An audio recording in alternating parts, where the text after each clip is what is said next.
Hello everyone, good morning. Welcome back to my another blog Wells lifestyle. তোমরা সবাই কেমন আছো? অবশ্যই একটা কমেন্ট করে জানিও। গালে গল্পের মুখ তুমি প্রচ্ছদে রং সো দেবে দেখতেই পাচ্ছ, এত শব্দে সকালে এত রোদ বরণ উঠে দেবে গেছে, তো দুপুরবেলা তো গন্ধে হাল বেহাল হয়ে যাবে। ছড়িয়ে তো যাই দেবে হোক, এখন হচ্ছে আমি গল্পের চা বানাতে আসলাম।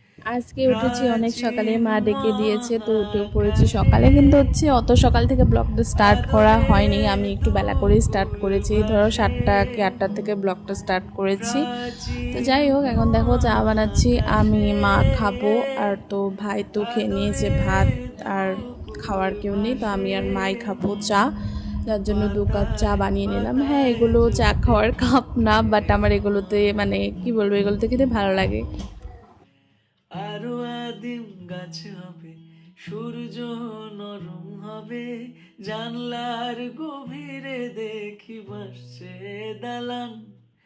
তো চা আরো টা আদিম খেয়ে গাছ যেহেতু হবে, সকালবেলায় এত রোদ সূর্য উঠে গেছে, তো এটাকে আর নরম মিস হবে, করতে পারবো না, কারণ জানলার এতদিন থেকে এত বৃষ্টি গভীরে হচ্ছে, দেখি মানে কয়েকটা দিন ভাসছে থেকে বৃষ্টি হচ্ছে, দালান। মানে ভালো করে রোদটা উঠছে না। আলতো যার জন্য আজকে ভাবলাম অনেকগুলো ধুলোর কাপড় আছে ঘরে, তো মতো সেগুলো ধুয়ে রাখবো। তো সেই আর কি করছি। ঘুমোরি তো আমি কিন্তু রাত। আজকে নাইটি পরেই ব্লগটা করছি। আর মানে কি বলবো, গরমের দিনে নাইটি হচ্ছে একটা কমফোর্টেবল ড্রেস বলতে পারো। আমি তো এটাতেই মানে কমফর্ট ফিল করি, তো যার জন্য আর কি এটা পরেই ব্লগটা। ছায়ার বুকে দাগ টেনে আমার আঁকি কাপড় ধোয়া শেষ না হতে ফিরানো হতেই মার একটা ফোন এসেছিল যে অফিসে যেতে দুহাতে হবে। সেদিন যে ফোনটা দিয়েছিল সেটা তো ওপেন করা হয়নি, সেটা আলগা ওপেন করার জন্য কভার অফিসে ডেকেছে। জুড়ে তো দেব কি করব, আর কাজে বাজ তোমার ফেলে রেখে অমনি গালে যেতে হয়েছিল, গল্পের যেহেতু আমি মুখ নিয়ে যাই মাকে। তো তুমি মাকে নিয়ে প্রচ্ছদে রং গিয়ে তারপরে দেবে হচ্ছে আসলাম। এখন ওই শব্দে 12টার মতো বাজে। যেই বরণ কাজগুলো দেবে সকালেই হয়ে যেত সেই গন্ধে কাজগুলো করতে মানে এতটা ছড়িয়ে লেট হচ্ছে। দেবে সো কোনো গল্পের ব্যাপার না, কি মুখ আর করা যাবে, করতে হবে এরকম করে। প্রাচীন তো সব ঘরেই বিছনা মহাকাশে ওঠানো হয়ে গিয়েছিল, এই ঘরেরটা বাকি ছিল, তো এটা তুলে আদরে উঠে রাখলাম।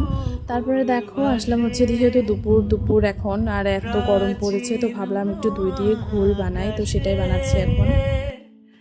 আদরে দুকুল ভাসে পাতায় পাতায় জোটে ঠোঁটের এদিকে দেখো মা কিন্তু বরণ। রান্না করছে, তারপরে আমি হচ্ছে বাদবাকি যা কাজকর্ম ছিল আদিম সেগুলো হচ্ছে গাছ সারছি হবে, আর কি।